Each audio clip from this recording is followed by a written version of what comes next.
आणि म्हणून अनेक विषयात काही लोकांचे विषय कदाचित या ठिकाणी मांडता आले नसतील वेळेच्या अभावी, पण मी त्यांना आश्वस्त करू इच्छितो की सगळे प्रश्न सोडवण्याकडे आमचा भर असेल। या सभागृहाला या निमित्ताने मी आश्वस्त करू इच्छितो की ही आपली सुरुवात आहे आणि येत्या काळामध्ये महाराष्ट्राला नव्या उंचीवर आपल्याला न्यायचं आहे आणि या नव्या उंचीवर नेण्याकरता विरोधी पक्ष असो की सत्तारूढ पक्ष असो सगळ्यांना एकत्रितपणे काम करावं लागेल। आणि म्हणून तुम्ही आमच्यावर जर टीका केली तर आम्ही रागवणार नाही, त्या टीकेला उत्तर देऊ।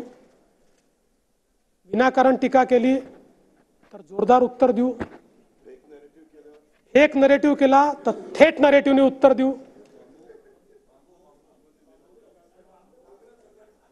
बांबू लागवडीचा कार्यक्रम हातामध्ये घेऊ, पण तो जमिनीमध्ये लावू,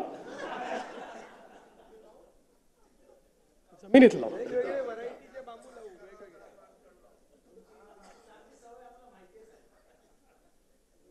त्यामुळे राज्याच्या जनतेने जे एक अतिशय चांगलं मॅन्डेट दिलंय,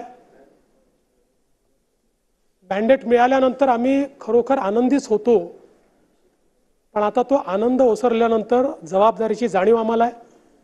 कारण जेव्हा एवढं मोठं मॅन्डेट मिळतं ते मॅन्डेट अनेक जबाबदाऱ्या घेऊन येतं, लोकांच्या अपेक्षा घेऊन येतं।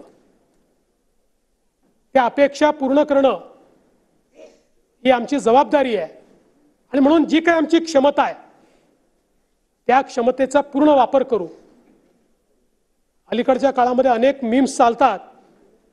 आमचं सरकार ज्यावेळेस तयार होत होतं त्यावेळी एक व्हिडिओ आला होता आणि त्या व्हिडिओत ती बाई असं म्हणते की काही प्रश्न नाही, तिन्ही भावांना मुख्यमंत्री करून टाका आणि 8-8 तासाची शिफ्ट देऊन टाका।